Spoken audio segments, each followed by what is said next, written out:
Guadeloupe Première. C'est bon à savoir. Bon à savoir. 9h, 11h avec Guylaine Conquête. Vos appels au 0590 96 6000. Nous vous souhaitons la bienvenue dans notre forum. On s'intéresse à un pan de notre histoire aujourd'hui avec Monsieur Jean-Philippe Omotunde. L'histoire de l'esclavage a-t-elle été correctement écrite ? C'est vrai que c'est un sujet immense et complexe, sujet de l'écriture de l'histoire. On va s'intéresser donc à celle de l'esclavage qui a été écrite par les Européens et non pas par les Africains. Aussi, on peut se poser la question quant à l'objectivité et l'impartialité avec lesquelles cette histoire a été restituée dans le cadre d'un rapport conflictuel entre deux civilisations. Alors, qui doit écrire l'histoire? Comment la rééquilibrer? C'est bon à savoir avec Jean-Philippe Omotunde. Bonjour. Bonjour. Merci d'être à nouveau là, parce que vous nous avez promis de revenir. Effectivement. Et c'est chose faite. Merci. Vous êtes chercheur en histoire. Vous êtes auteur de nombreux ouvrages aux éditions Ménébuc. Vous êtes enseignant. Vous êtes chargé de mission également auprès de l'UNESCO. Effectivement.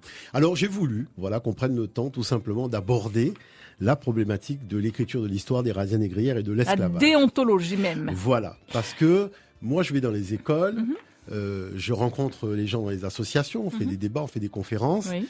Et malheureusement, ce qu'il en ressort, c'est toujours une histoire stéréotypée. C'est-à-dire que les stéréotypes ont pris le pas sur les faits historiographiques.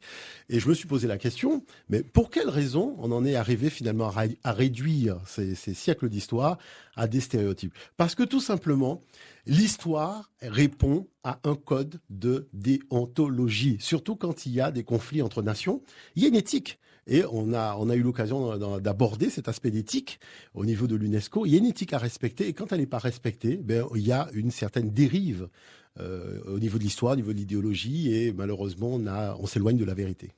05 90 96 6000, vous êtes les bienvenus à notre standard. Vous le savez, cette émission est la vôtre. Vous pouvez nous appeler pour échanger, partager, poser des questions donc à notre invité.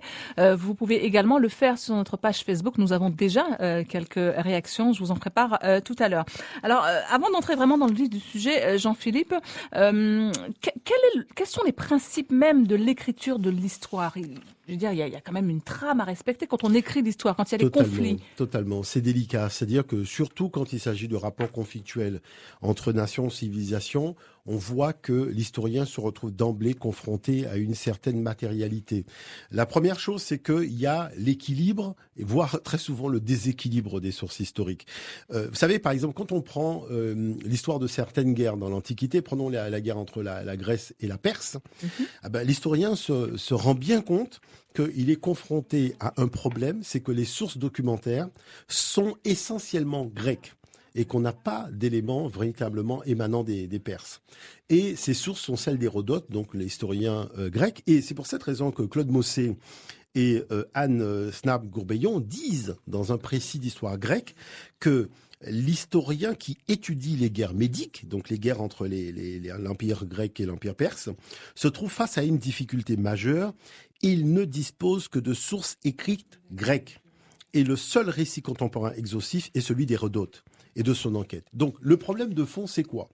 C'est-à-dire qu'ils disent, voilà, pour saisir les enjeux et la nature réelle des affrontements, l'historien doit soumettre ce récit à une analyse critique et prudente. Pourquoi? Pour ne pas que ce récit soit finalement un chant à la gloire des Grecs. C'est-à-dire que vous avez un conflit entre deux civilisations, vous avez 100% de sources qui émanent d'une civilisation. Si vous ne faites pas preuve de déontologie, votre récit sera la gloire de la civilisation qui a fourni la documentation historiographique. D'accord. Donc si ce sont les Grecs qui écrivent l'histoire, forcément ils vont l'écrire à leur manière. Alors le problème de fond, c'est que dans la problématique entre l'Afrique et l'Europe, mais c'est exactement le même problème. Voire même, vous m'en parliez également par rapport à l'Europe, la guerre entre les nazis, par rapport à la Shoah. Mais par rapport à la Shoah, c'est-à-dire que aujourd'hui, il y a eu un jugement, celui de Nuremberg, qui fait que ce jugement nous a permis d'éviter les bienfaits du nazisme. C'est-à-dire que s'il n'y avait pas eu ce problème-là, vous auriez entendu des historiens nous dire, voilà, le nazisme finalement, ça a été comme une fois un monsieur à l'UNESCO m'a dit, il me dit que l'avantage, c'est que Hitler, il y avait aussi un projet linguistique qui était de permettre à toute l'Europe d'être dotée d'une seule langue. Vous voyez, c'est-à-dire des choses qui dépassent l'entendement. Donc, ce ne sont pas les Allemands qui ont écrit l'histoire de la Shoah. Non, parce que justement, les éléments de l'histoire, ce qui s'est passé à la fin de la Deuxième Guerre, le jugement qu'il y a eu de l'Allemagne nazie a fait que on a rétabli l'objectivité, quand même une certaine objectivité dans le récit. Et la trame historiographique, elle est gérée par les descendants des victimes. Vous voyez, ce qui évite de faire un certain nombre de dérives. Donc pour l'esclavage ? Pour l'esclavage, nous sommes confrontés à une réalité, c'est que les sources sont à 99,9% européennes. Donc ce qui est un vrai problème. Donc de fait, l'historien qui se retrouve confronté à ce pan d'histoire doit faire preuve donc de prudence et de déontologie, parce que là, c'est problématique. Simone Veil dit, et elle a raison, que l'histoire est basée sur la documentation. Bon, mais le problème, c'est que les victimes n'ont pas accès à la documentation. C'est-à-dire que la partie victime, elle est en train, d'essayer de s'en remettre, et elle n'a pas la possibilité de fournir des matériaux historiques pour créer en fait l'objectivité dans le récit qui sera fait par la suite du conflit. Et donc, Alain Ancelin, par exemple, par rapport à l'historiographie des razzias négrières, donc dit que le fait qu'il y ait une absence de documentation africaine prive finalement le lecteur d'un regard, donc d'une analyse sensiblement différente. Et c'est là où il y a cette problématique. Bon. Donc, ça veut dire que les argumentations qui sont avancées dans l'histoire ne sont pas valables alors. C'est-à-dire qu'on a perdu le sens de l'objectivité du récit. D'accord. Voilà. Et c'est pour ça que moi, quand on me dit d'intervenir, que ce soit à la télévision française ou à l'Union européenne, franchement, ce sont des choses simples qu'il faut quand même pouvoir comprendre, puisque moi, j'ai déjà eu l'occasion de m'entretenir avec les historiens portugais. Les historiens portugais n'ont pas l'analyse qu'ont les historiens français, puisque les Portugais sont arrivés quand même 200 ans avant les Français. Donc, la chose, c'est que pour éviter que l'historiographie de l'esclavage se résume à un champ de gloire pour l'Europe négrière. Donc, il faut relativiser les propos des négriers. Bon, et le problème de fond, comme dit Monsieur Saint-Cernin, c'est que le maniement du passé est un instrument de pouvoir. Qui est Monsieur Saint-Cernin ? Alors, c'est un chercheur qui analyse ces problématiques des récits dans le cadre des conflits sur la base de l'analyse qui avait été faite par Simone Veil. Et il dit que le vainqueur, très souvent, malheureusement, pour légitimer ses conquêtes, et l'oppresseur pour justifier sa violence, altère et maquille le passé de leur victime. C'est-à-dire que on va présenter la victime comme étant quelqu'un qui était vraiment à l'agonie, en retard par rapport à l'humanité, primitif. Comme l'esclave était un sauvage. Totalement, l'esclave qui était un sauvage. Enfin voilà, c'est-à-dire que ce sont des phénomènes classiques en historiographie, et c'est pour ça que quand on est historien, on évite de tomber dans ces clichés. Vous voyez, donc ça c'est important. Parce que comme le dit justement M. Saint-Cernin, il dit malheureusement on ne connaît de bien des peuples qui ont disparu que ce que leurs meurtriers en ont dit. Vous voyez, et Simone Veil dit mais on ne présente pas devant la victime le témoignage des meurtriers. Il faut avoir un code déontologique. Bon, le deuxième aspect de tout cela, c'est que la loi Taubira a introduit de fait le statut de victime vis-à-vis de la partie africaine et des descendants des victimes. Et la loi dit une chose qui est importante, il faut défendre la mémoire des esclaves, c'est-à-dire la partie africaine, et l'honneur de leurs descendants, c'est-à-dire nous, en tant que descendants d'Africains. Donc ça veut dire que normalement, il y a une certaine illégalité à venir nous dire que des Waneg ont vendu. C'est-à-dire que là, la personne se met de fait hors la loi en disant ça. Non seulement on a perdu le sens de l'objectivité, mais on ne respecte plus le cadre de la loi. C'est du jamais vu. C'est du jamais vu parce qu'il faut quand même garder à l'esprit cette question d'éthique. Tout ce que vous nous dites là, c'est bien, mais comment faire pour avoir l'avis, le regard de l'autre partie, de la partie des victimes ? Comment faire pour rééquilibrer ? L'autre partie, c'est-à-dire que moi, j'interviens sous le volet du point de vue africain. D'accord. Voilà, c'est-à-dire que tous les débats que je fais, c'est toujours avec une ligne éditoriale stricte qui est le point de vue africain.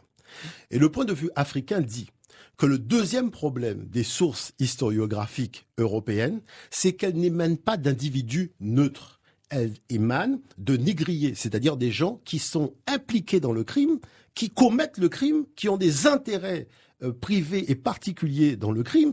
On ne peut pas nous présenter l'argumentaire de criminels comme étant des documents historifiables sur le plan moral. Parce que ces gens-là étaient tous assujettis à l'idéologie de la supériorité des races européennes par rapport aux autres peuples.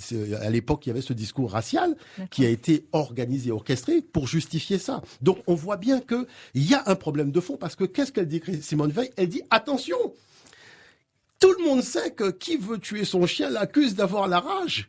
Donc, à partir du moment où vous prenez comme leitmotiv les documents des négriers, le négrier est en train de vous dire, mon chien a la rage, je vais l'abattre.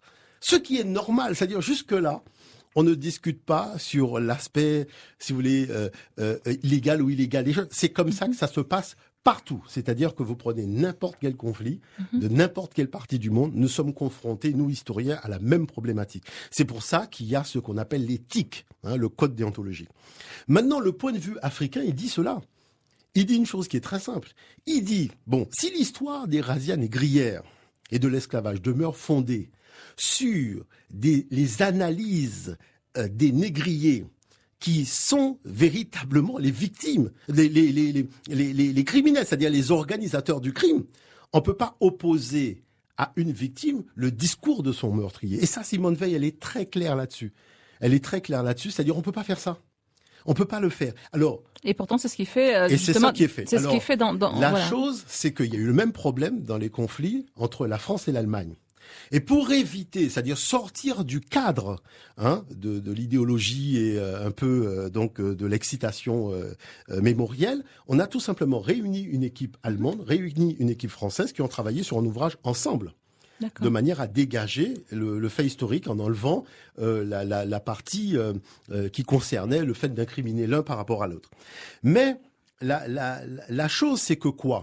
On constate que la volonté cachée derrière cette approche qui ne respecte plus l'éthique, c'est d'opérer un transfert de culpabilité. Et c'est là où il y a le problème. C'est-à-dire que l'Europe, au lieu d'assumer, quand je dis l'Europe, attention, quand je fais des débats en Angleterre, il y a en Angleterre, l'anglais assume, au Portugal, le portugais assume. Ils sont passés moi j'ai vu des débats entre portugais et français, mais les portugais, mais invectivent les historiens français, on leur dit, mais qu'est-ce que vous racontez? Vous racontez l'histoire comme si vous êtes arrivé en premier. Nous les portugais, est-ce qu'on a dit qu'on est venu acheter auprès de quelque roi que ce soit? Est-ce que nous, on a dit des choses pareilles? Mais vous racontez des histoires. Donc c'est là où on voit, moi j'étais présent. Alors ils assument quoi là? C'est-à-dire qu'ils assument le fait qu'ils avaient des armes et qu'ils avaient besoin d'or, parce qu'on leur a dit qu'en Afrique il y avait un royaume, le royaume de Kanka Moussa, roi du Mali, qui était allé au Caire avec de l'or, qui avait fait chuter les cours de l'or pendant 10 ans. Les caisses de l'Europe étaient à sec. Le Portugal avait besoin d'argent pour lancer son économie. Ils ont dit, voilà, on chasse les Arabes. Et en Afrique, il y a des royaumes musulmans et nous sommes chrétiens. On va faire une guerre religieuse pour aller prendre l'or. Donc les gens qui venaient le long des côtes étaient kidnappés pour avoir des informations sur où était le trafic de l'or, enfin les routes commerciales de l'or et les mines d'or. Et quels étaient les royaumes où il y avait de l'or. C'est-à-dire qu'on fait du renseignement. Mais c'est tout simplement ça. Attendez, chaque fois on envoie des drones pour faire quoi? C'est pas pour faire du renseignement. C'est-à-dire le portugais fait du renseignement. On vous dit, un portugais qui vient faire du renseignement est venu acheter. Mais acheter aux mains de qui? Quoi? Vous voyez, on est en 1441. Christophe Colomb n'est même pas encore arrivé en Amérique. Donc il n'y a aucun champ de canne à couper. Il va venir chercher quoi? Après, on vous dit, oui, il avait besoin d'esclaves. Mais le mot esclave descend des Européens slaves. Donc, il y avait déjà des esclaves en Europe. Depuis le 5e siècle de l'ère ancienne, les Européens font plus de 2500 ans de trafic esclavagiste en Europe. Si vous prenez depuis le 8e siècle. Alors, on va revenir sur l'esclavage en Europe tout à l'heure. Donc, vous disiez que voilà, les Européens, eux, assument. Donc, voilà. C'est-à-dire les Anglais assument. Les Anglais assument. Les Portugais assument. Mais il y a des gens qui n'assument pas. Les Français n'assument pas. Parce qu'il y a un transfert de culpabilité et ils ne veulent pas assurer cette culpabilité. Donc, ils sont allés chercher, donc, ils ont été chercher des musulmans, chercher de l'or. C'est-à-dire faire du renseignement pour avoir de l'or. Et qu'est-ce qu'elle dit, Christiane Taubira, d'ailleurs, à propos de ce transfert de culpabilité? Elle dit ceci: lorsqu'il n'a plus été possible de tout taire, voyez, une version officielle de l'histoire s'est mise progressivement en place en faisant plein feu sur les complicités africaines et relativisant, voire occultant, le rôle des armateurs et rabatteurs européens. Donc, le transfert de culpabilité pouvait alors s'opérer.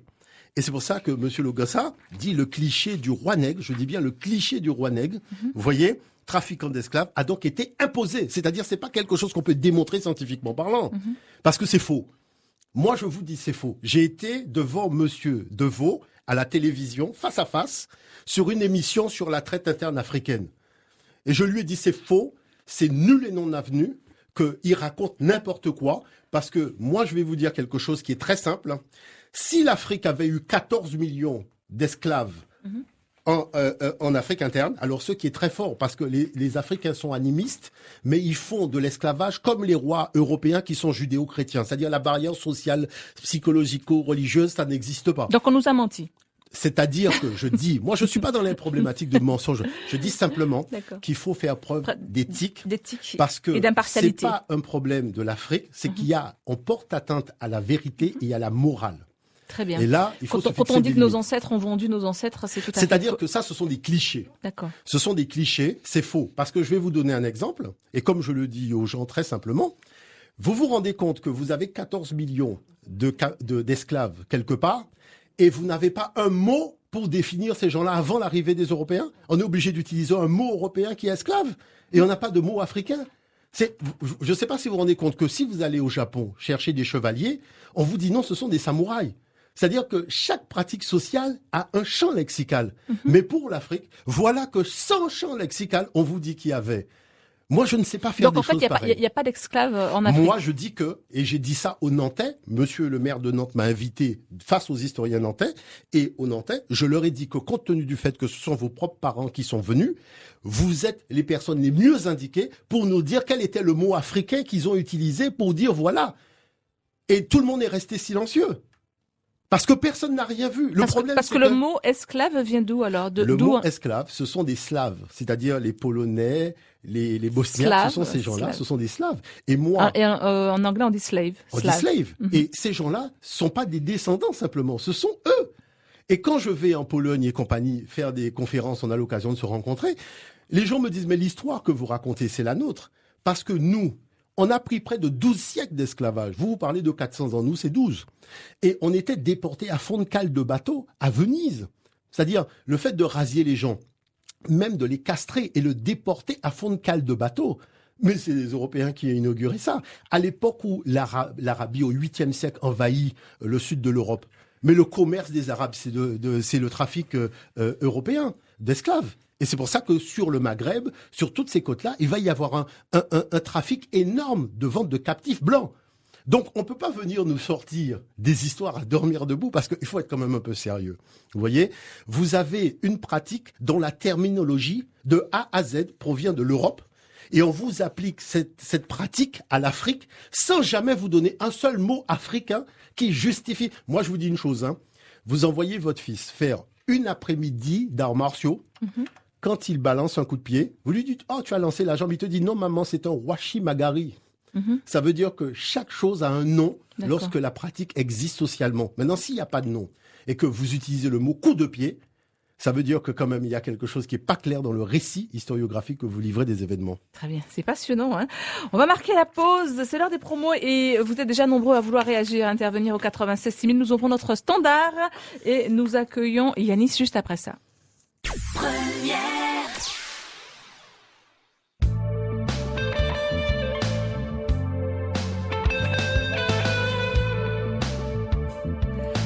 Les historiens ont-ils fait preuve d'objectivité et d'impartialité lorsqu'ils ont restitué l'histoire de l'esclavage? On en parle ce matin donc avec notre invité Jean-Philippe Omotunde, avec vous également. On a des réactions donc sur Facebook. Ali nous dit merci de bien réveiller la conscience humaine. Fano sur Facebook nous dit malheureusement l'esclavage pour notre diaspora n'est pas terminé. L'hypocrisie patente de nombreux gouvernements dans leur comportement à l'égard de notre communauté le montre chaque jour. Jackie, toujours sur Facebook, nous dit dans cette histoire, le plus cruel est qu'ils en font une mayonnaise d'histoire. C'est bien, Guylaine, de chercher à décortiquer le vrai du faux, mais encore faudrait-il qu'il en ait, si peu soit-il, au moins 2 débatteurs et des 2 camps, chose pas toujours évidente à mettre en place. Voilà donc pour les quelques réactions Facebook. On accueille donc Janice, bonjour. Oui, bonjour. Bonjour. Bonjour. Bonjour, mon très cher. Oui, bonjour, Otep. Peut-être, oui. Alors, moi, je voudrais poser la question, en fait, justement, qu'on parle de différentes thèses historiques et de la question d'un certain racisme scientifique, puisqu'on se rend compte souvent, quand qu'on aborde des sujets sensibles, qu'il y a deux collèges d'historiens, des historiens, on dira, pro-européens, on va dire ça comme ça, et des historiens pro-africains, on va dire afrocentristes. Et est-ce que justement il est possible justement de différencier et en tout cas de déminer en tout cas tous des discours historiques qui mènent à des stéréotypes comme ouais, ce sont les Africains qui ont vendu les Africains. Donc ça, ce sont des thèses comme celle de Petrie Grenouillot ou celle plus récemment de certains historiens comme Finkielkraut qui continuent à comment dirais-je, à envoyer des faux messages historiques qui sont validés par certains médias. Et on en parle comme des vérités historiques. On les tient comme vraiment des vérités historiques. Nègre qui vend le nègre, c'est ça? Voilà, donc ça, ce sont des stéréotypes de l'histoire, des mensonges, plus ou moins, des interprétations de certains types d'historiens. Et s'il n'y a pas justement ce contre-pouvoir d'autres historiens, d'autres intellectuels qui ont une autre lecture de l'histoire et qui déminent justement ce débat raciste de l'histoire, ce racisme scientifique de l'histoire, on va dire ça comme ça. Très bien, Yanis. Jean-Philippe pour répondre. Oui, alors effectivement, le problème de fond, mon très cher, c'est qu'il y a cette problématique Vous écoutez la réponse à la radio. Voilà, il y a la problématique de la culpabilité.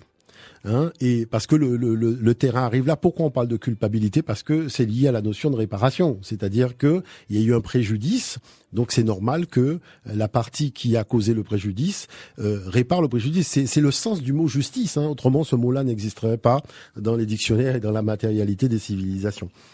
La chose, c'est que il y a une dérive parce que on utilise les matériaux historiographiques des négriers qui ne sont pas des auteurs neutres. Ce sont des auteurs partiaux, ce sont des auteurs impliqués dans le crime. Et donc, c'est pour ça que je dis que dans ce genre d'historiographie, l'historien se doit de respecter le code déontologique pour ne pas que son récit soit à la gloire de la civilisation qui a fourni les matériaux contre la civilisation qui n'a pas eu l'opportunité d'en fournir parce que tout simplement elle a été victime.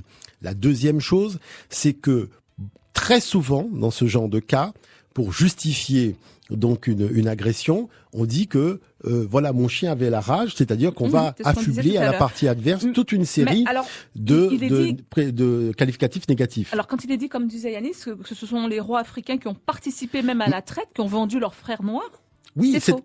Alors, c'est-à-dire que vous savez, ce qu'il y a d'extraordinaire, c'est que les Portugais qui sont venus le long des côtes africaines, donc au XVe siècle, les Africains les ont tous tués. Ninao Tristão, Antonio Gonçalves, ils sont tous morts.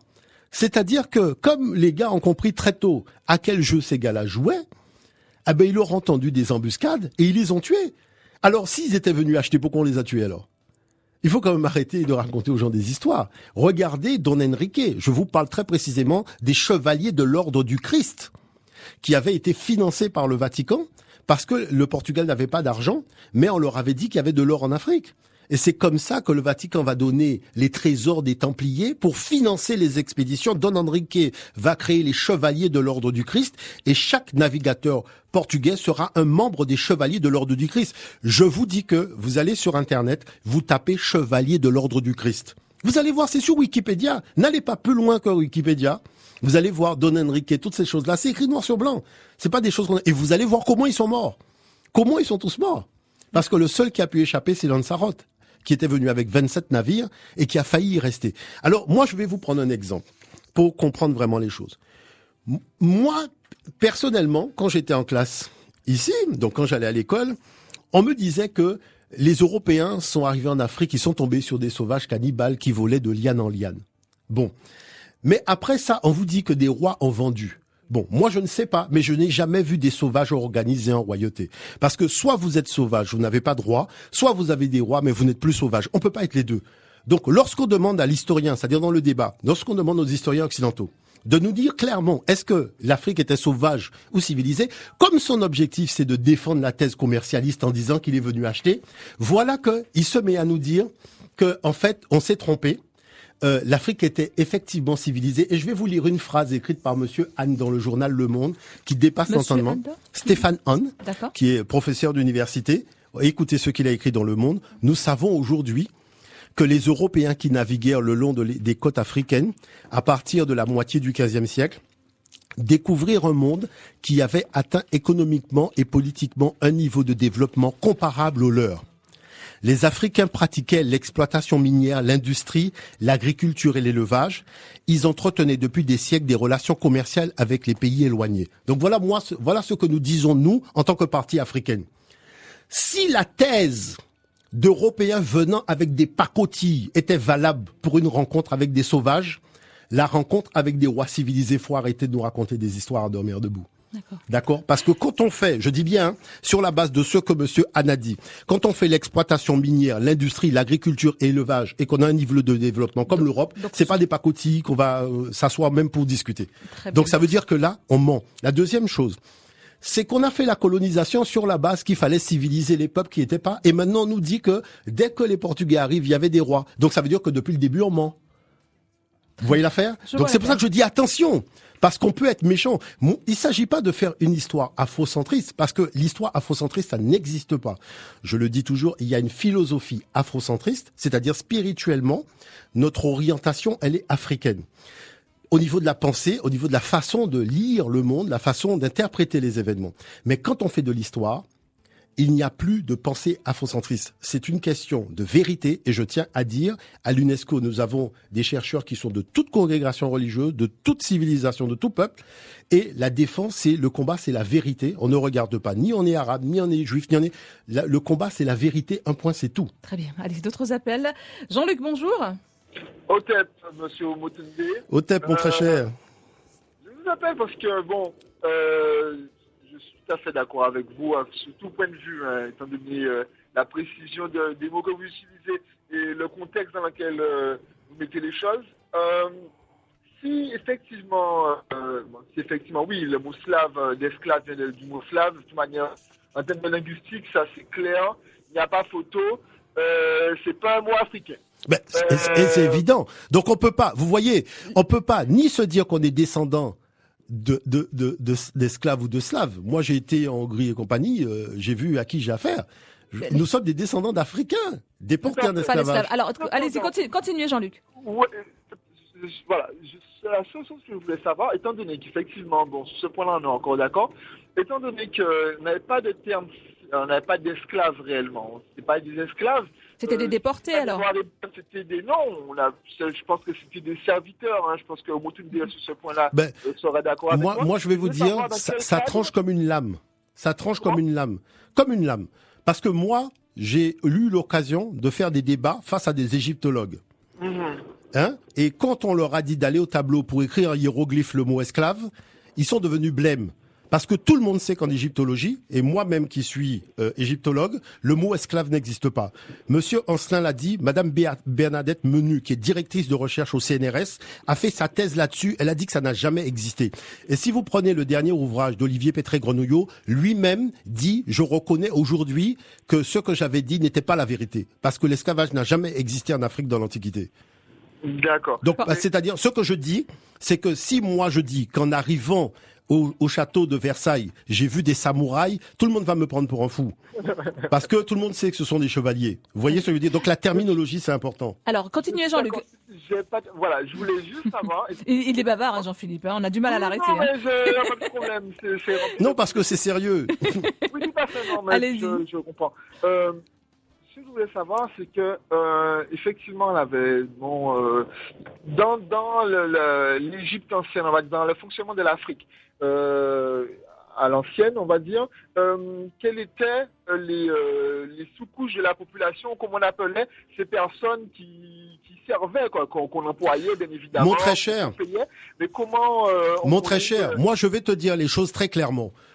Tous les historiens européens qui ont analysé cette question, ils savent très bien de quoi je parle parce que eux-mêmes l'ont mis dans leur ouvrage. En Afrique, il n'y avait pas de prison, il n'y avait pas de bagne, il n'y avait pas de guillotine, on n'étranglait pas les gens, on ne les égorgeait pas et on les condamnait pas. C'est-à-dire que quand quelqu'un avait commis un préjudice il y avait un conseil de sages qui se réunissait. Et cette personne était condamnée à servir les intérêts de la partie dont elle avait nui.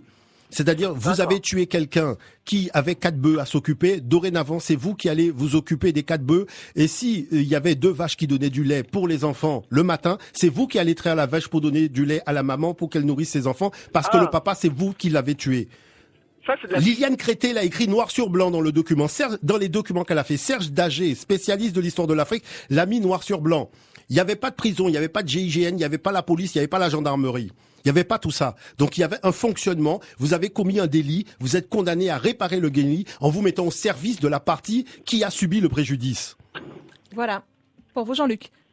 Moi, je trouve ça, c'était totalement cohérent, à vrai dire. Mais attendez, Bernadette Menuet, directrice de recherche au CNRS. Elle a fait une thèse sur la question. Et elle est égyptologue. Donc c'est pour vous dire quand même, il y a quand même des dossiers qu'elle met. Et elle n'est pas la seule. Elle n'est pas la seule. Très bien. On va essayer d'avancer parce qu'on a beaucoup d'appels. On aimerait faire réagir un maximum de personnes au 96 000. Merci Jean-Luc. Merci à vous. À très bientôt. Au revoir. Bonjour Monique.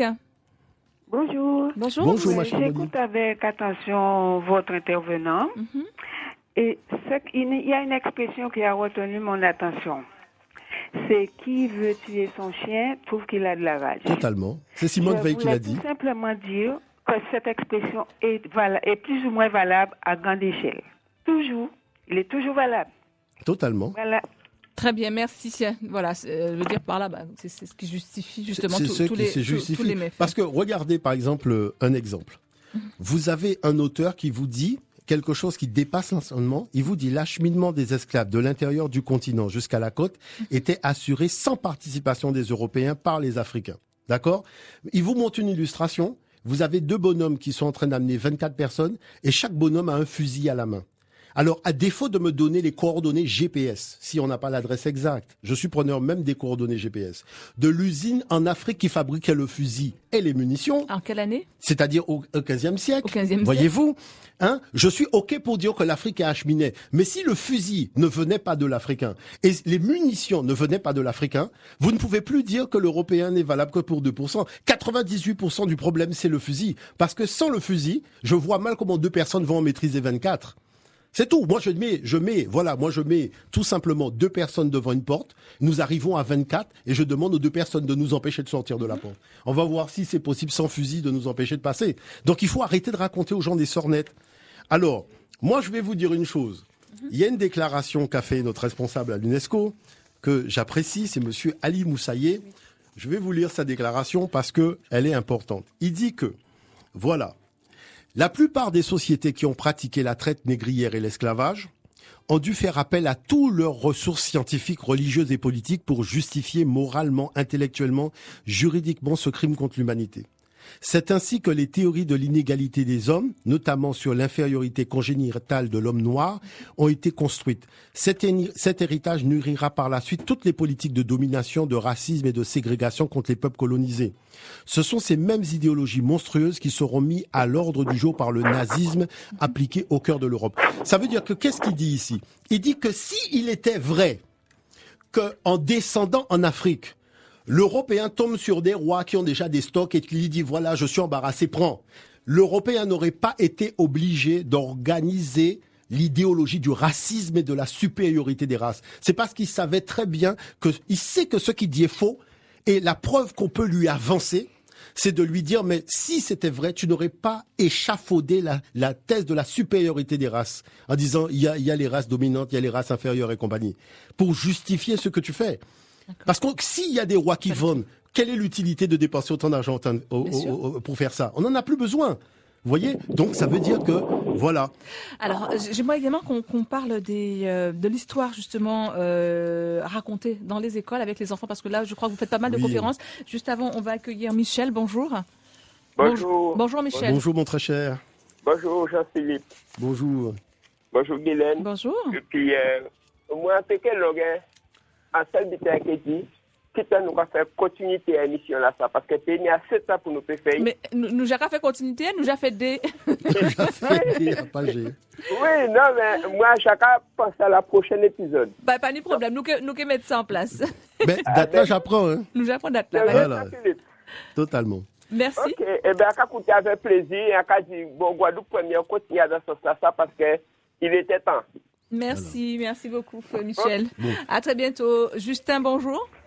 Bonjour, Justin. Bonjour, Guadeloupe Première. Bonjour. Dans l'égologique de l'acceptation de personnes, that is dream of lasting peace. Alors, j'ai rien compris. Vous pouvez reprendre? Je vous le dis en anglais. Un is the philosophy, one way superior and another inferior. The color of the man's skin, it got no more significance. Every day, war in Babylon, one step forward, no step backward. Okay. Acceptation de personnes, that is the day, the dream of lasting peace. Prophecy of Fitzgerald Kennedy et Marilyn Monroe.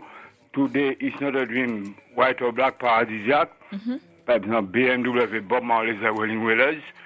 Jodla, Nègres Indiens, Blancs Ramaillés. Freedom Fighters, Wailing Whalers. Et en peut ajouter, excusez-moi. Pas de problème. Alors, en traduction, ça veut dire quoi alors?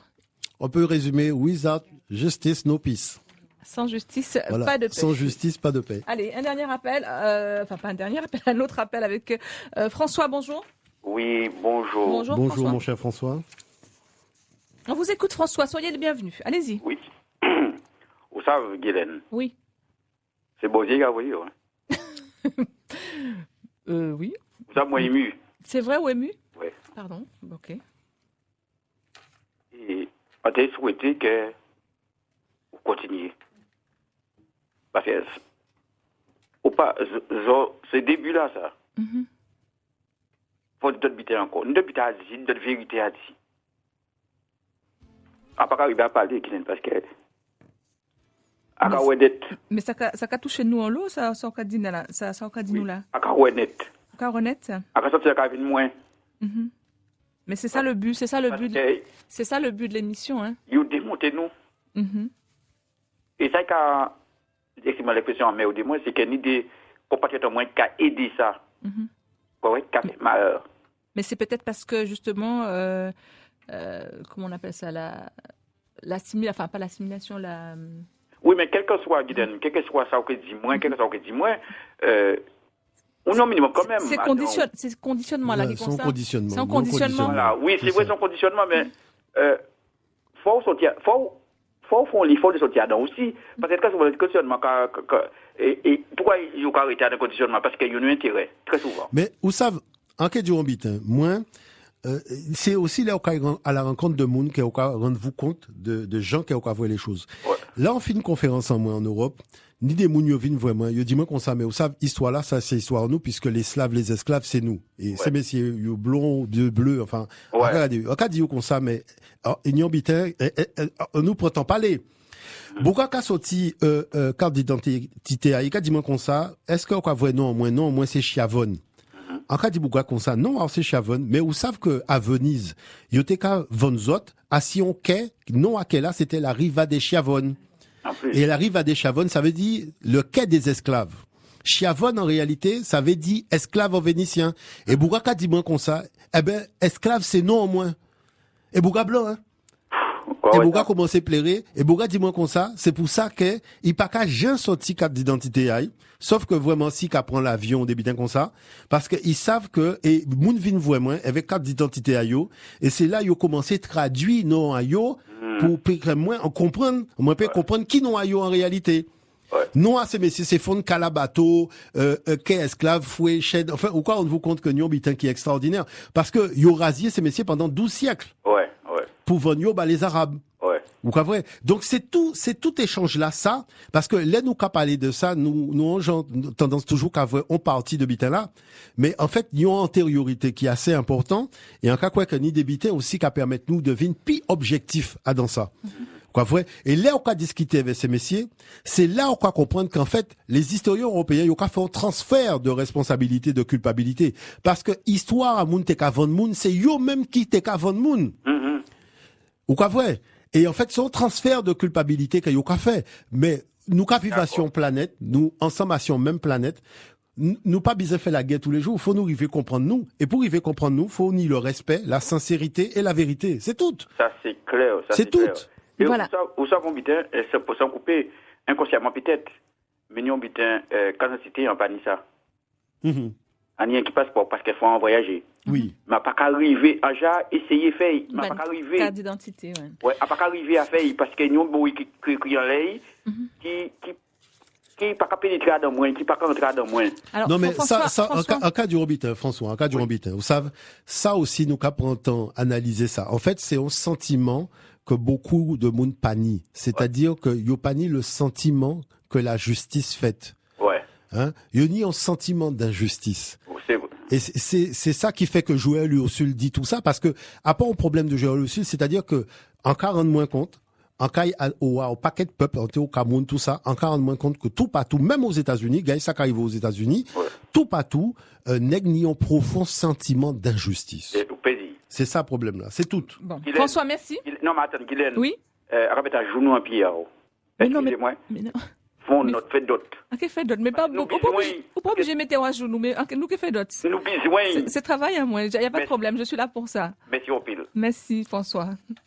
Oh, dis donc, c'est très émouvant. Alors, hein. je voulais rajouter quelque chose parce que, très rapidement, je voulais rajouter quelque chose. Vous savez, monsieur Arbulot, qui est le directeur de l'EG, qui est l'école de guerre économique, il est lui-même conscient que la notion de rapport de force, on peut pas, c'est un élément central de l'histoire. D'ailleurs, lui-même, il dit, l'histoire de l'humanité est dominée par des rapports de force, identifiables dans les différentes étapes de sa progression, dont notamment la colonisation et l'esclavage. Donc, il y a une notion de rapport de force.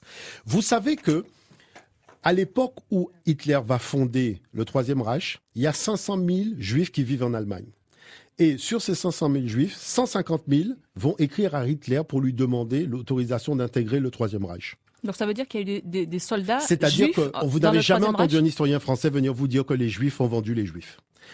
Vous avez, au niveau de l'Amérique, des chefs indiens. Non, on est précis parce que Brian Rix a fait un livre dessus. Ça veut dire que dans l'armée d'Hitler, il y avait 150 000 soldats juifs. Et le dossier d'History Today que j'ai, qui a fait 10 pages dessus, Hitler passe en revue des juifs, leur remet des grades, et beaucoup de gradés, de gens récompensés étaient juifs. Même le gaz qui a servi à gazer les gens, le Zikombé, c'était un physicien juif qui avait mis au point le gaz. D'accord? Monsieur Haber, Fritz Haber. D'accord? Vous n'avez jamais entendu un historien européen venir dire que les juifs ont vendu les juifs. Vous avez des chefs indiens qui ont mené les colons à l'intérieur des terres américaines puisque les colons ne connaissaient pas l'intérieur des terres. Vous n'avez jamais entendu les gens venir vous dire que des chefs indiens ont vendu les Indiens ou ont été chercher Geronimo à l'intérieur des terres pour le vendre. Ça ne se dit pas parce qu'en histoire, il y a un statut qui s'appelle le statut de victime indirecte. C'est comme l'enfant soldat. Un enfant qu'on est venu rafler et qu'on va former au maniement des armes, hein, vous avez beaucoup d'enfants soldats qui sont grands et qui écrivent des livres aujourd'hui pour raconter ce qui s'est passé. Mais on lui donne le statut de victime indirecte. La victime, c'est celui qui l'a descendu, mais lui, comme on l'a embrigadé dans un système dans lequel il y avait un rapport de force et il n'avait pas les moyens de se défendre, donc on lui accorde le statut de victime indirecte et c'est pour ça qu'il peut aller chez Chamarion aujourd'hui écrire un livre au lieu d'aller en prison. D'accord? Bon.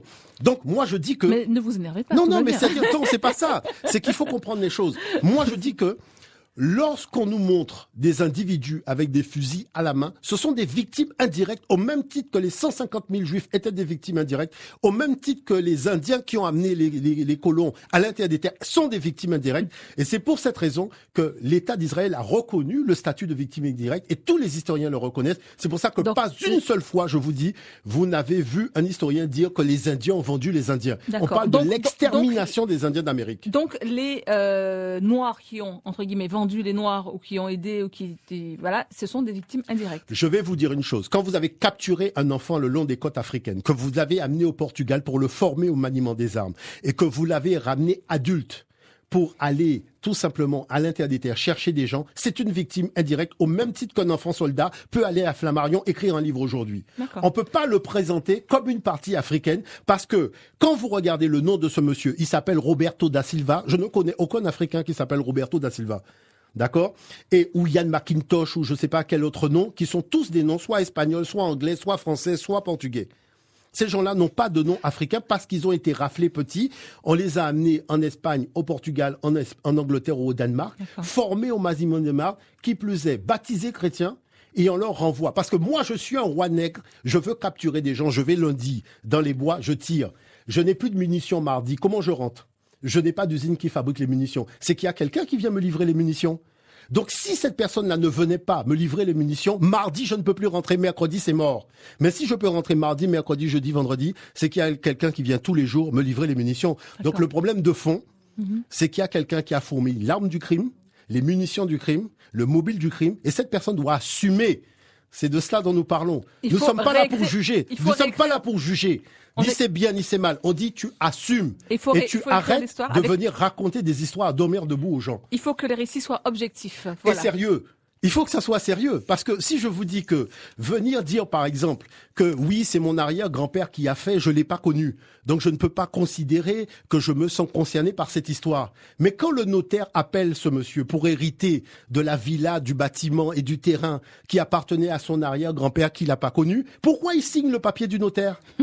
Parce que devant le notaire, comme par hasard, il le connaît, là. Jean-Philippe, attendez, je voudrais quand même, avant la fin, vraiment, il nous reste à peine 5 minutes. On ne pourra malheureusement plus prendre d'appel.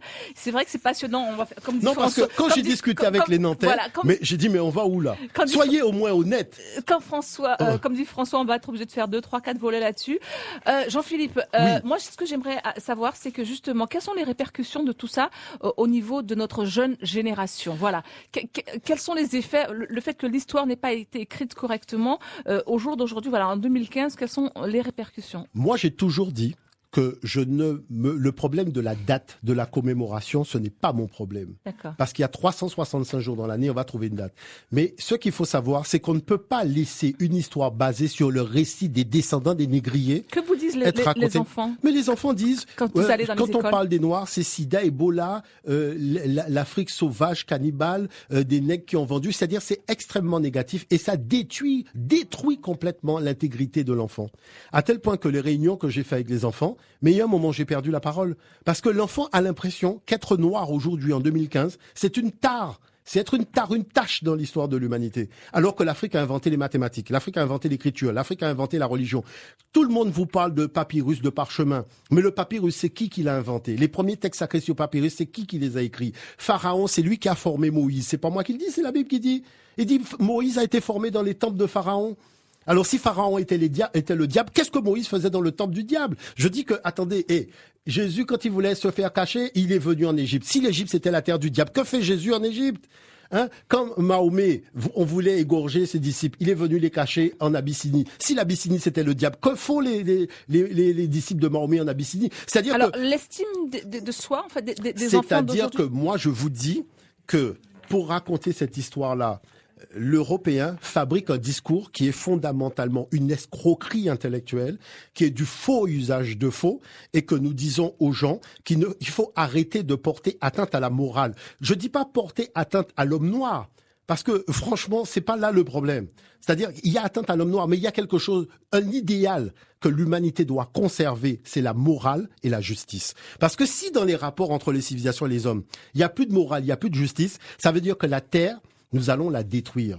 Très bien. Parce que nous avons plus de sagesse. C'est un petit peu le sens du combat, justement. Et après, il y a le respect de l'homme noir, naturellement. Le combat de l'UNESCO, c'est ça? C'est comment apprendre à... Ah non, c'est-à-dire que l'UNESCO, l'éthique de l'UNESCO, c'est très simple. C'est de dire que le problème de fond dans l'historiographie des razzias négrières et de l'esclavage, c'est de tenter de cerner comment une civilisation qui revendique tous les idéaux de l'humanité a pu se vautrer dans une extrême barbarie pendant autant de siècles. C'est pas des histoires de rois qui sont venus, ni de bateaux qui sont partis. C'est d'essayer d'expliquer pourquoi une civilisation qui se targue d'incarner les idéaux de la pensée de l'humanité, les droits de l'homme et tout ça, c'est vautré dans tout cela. Parce que si on ne règle pas ce problème-là, on n'a pas d'assurance pour l'avenir. Comment créer justement sans que les civilisations sans que les histoires se chevauchent entre elles, quoi. Comment créer les bonnes conditions du vivre ensemble, parce que c'est ça le but. C'est-à-dire que les bonnes conditions du vivre ensemble, il faut déjà créer les conditions d'un débat. Il faut pouvoir débattre. Moi, j'ai parlé à M. Sarkozy quand il a dit que les Noirs ne sont pas rentrés dans l'histoire. J'ai dit, M. Sarkozy, il y a des Noirs au Panthéon. Est-ce que vous pouvez nous dire qui sont ces Noirs-là? Devant tout le monde, il a dit qu'il ne sait pas. Vous voyez? Donc, on fait des discours. Quand Guénaud, qui a écrit le texte, vous lui dites dans quel département français se trouve le Congo-Brazzaville? Il vous dit pourquoi vous dites ça? Parce que De Gaulle a dit que la capitale de la France libre est le Congo-Brazzaville, et le gars écrit un discours pour dire que l'Afrique n'est pas rentrée dans l'histoire. Mais comment peut-on être demeuré à ce point-là? Hein? Félix Eboué, il n'était pas au Tchad quand l'autre a fait l'appel. On dit l'appel, mais qui a répondu à l'appel? C'est pas Félix Eboué qui était au Tchad? On célèbre l'appel, mais la personne qui a répondu à l'appel, on célèbre pas l'appel. Hein? Et quand il est au Panthéon, personne n'en parle. Il faut que ça soit Gaston Monnerville qui dise, mais il faut faire une action pour que quand même Félix Eboué soit au Panthéon, puisque c'est lui. Vous savez ce qu'elle a dit, la dame qui a fait le discours quand Félix Eboué est mort? Elle a dit que De Gaulle est un va-nu-pied avant de rencontrer Félix Eboué. Vous comprenez ça? Et Félix Eboué était en Afrique, il était au Tchad. Et venir dire aux gens aujourd'hui que l'Afrique n'est pas rentrée dans l'histoire, alors que la bataille de Bir Hakeim, où on a battu les Allemands, a permis aux Européens de voir qu'il était possible de vaincre l'armée allemande, et c'est comme ça qu'ils ont pu organiser le débarquement, et venir nous dire qu'on n'est pas rentré dans l'histoire, quand l'écriture vient d'Afrique.